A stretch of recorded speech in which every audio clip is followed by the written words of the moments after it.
Good morning, everyone. Today's topic, and I've been wondering how to do this myself and just learned how, is how do you adjust your skimmer. And this has been going around and around, and I've been fighting this for the longest time myself. But when you buy your skimmer, you look at the specifications, not only at how much it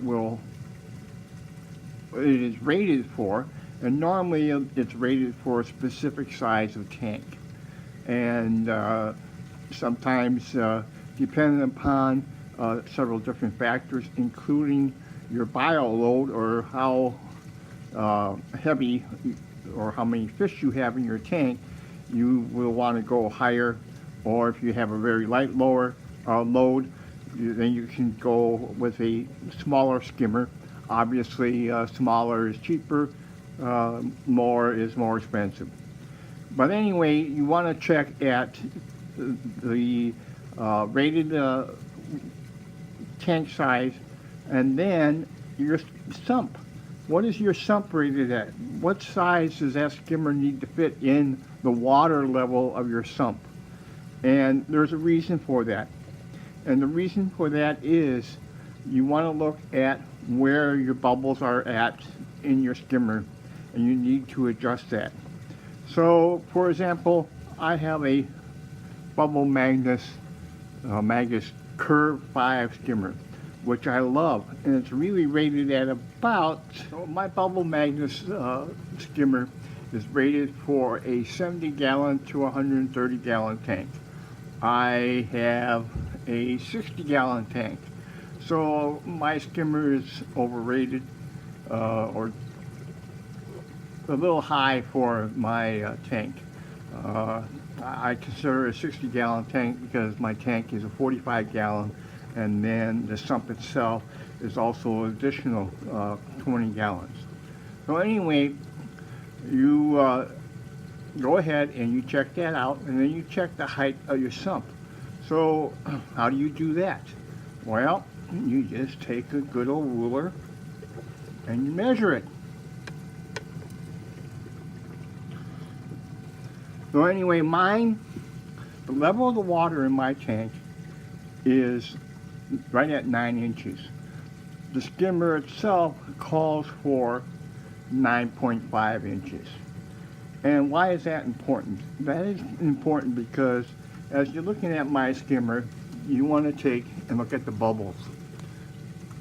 And if you notice, at the bottom of the skimmer, where it's skimming from the pump, the bubbles are larger. And as they go up the neck of the skimmer, they get smaller and smaller. And that's called contact time.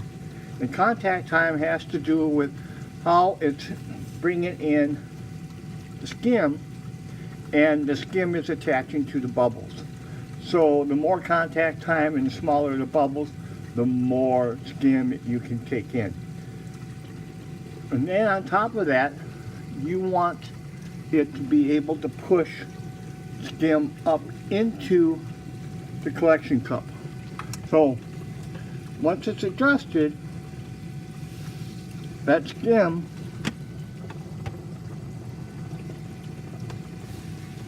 is just coming to the top of the skimmer. And then you put in your collection cup, and the skimmer pushes your bubbles up until they come over the top. Now I'm going to take mine, and mine is just a little bit low, so I'm going to take it and adjust it some. So now if you watch this collection cup, you can actually see the bubbles getting pushed up and going into the collection cup slowly but surely. So anyway, going back to the level of the water level. How do you raise the water level? Well, the water level in your filter sock area, your skimmer area, your refugium will always stay the same. And the reason why is because you have your baffle area. This is your baffle area right here, and then your return pump back back there. So the water level in your return pump will always change, will always go down due to evaporation. But the water level in your refugium section and your skimmer section will always stay constant. Why is that? That's because of the baffle plate. Here's the baffle plate. You notice you got the holes in there for the water to go through. And the baffle plate brings the water over into the baffle area, which in my case I have Phosguard, Zeovit, and then my coarse sponge to collect any bubbles. So how do you raise the water level in the skimmer section? You take and you have to close off these sections right here. No, in all reality, I need to do that to mine. I probably need to raise it up about a quarter inch, block it off about a quarter inch, and then I will need to add more water to my return pump. Now if you look, you see my piping there, and then you see the white wire. That is my auto top off. So you always want your auto top off in your return section, because as I stated earlier, due to evaporation, that is where you will lose your water. So you want your auto top off to be always in your return section. So anyway, that's a little quickie on how to adjust your water level and get your skimmer going properly. So right now I'm kind of happy with the skimmer where it's at, so I'm not going to mess with doing anything with the baffle plate. I would have to take probably a piece of plastic and move it across there and glue it in place, and I'm not ready to do that yet, although I'm very happy with the skim. I did not, before I adjusted it and sat down and looked at the water level and everything, I had not emptied it from this morning, so it's a little bit light. We always like it to be a little bit darker, or as dark as possible.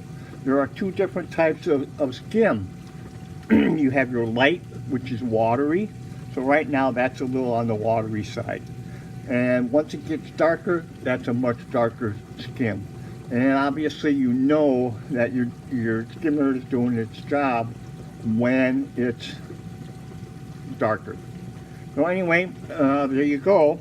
And here's the inside of the stand and the sump. Whoop, sorry about that, guys. And I don't know what to do about my chadle. I am planning on removing that rock out, but I had a pump in there to try and rotate that chadle, and I couldn't get it to do it. If there's any suggestions, please let me know.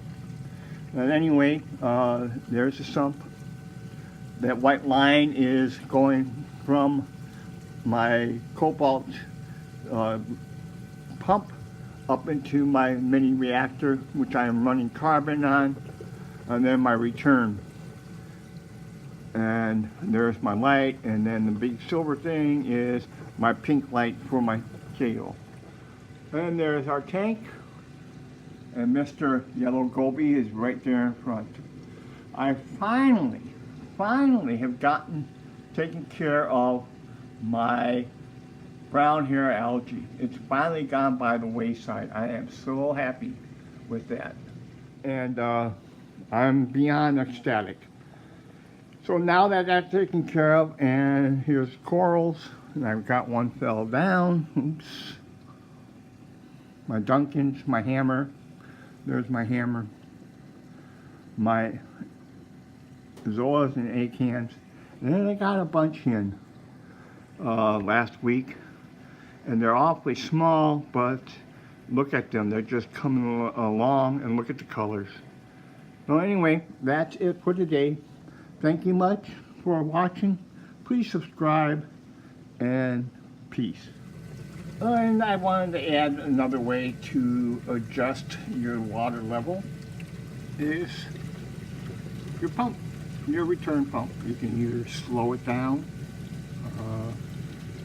and look at your return rate, and that, which is another topic. So anyway, slow your pump down some, and the water level in the return will rise, therefore causing everything else to rise.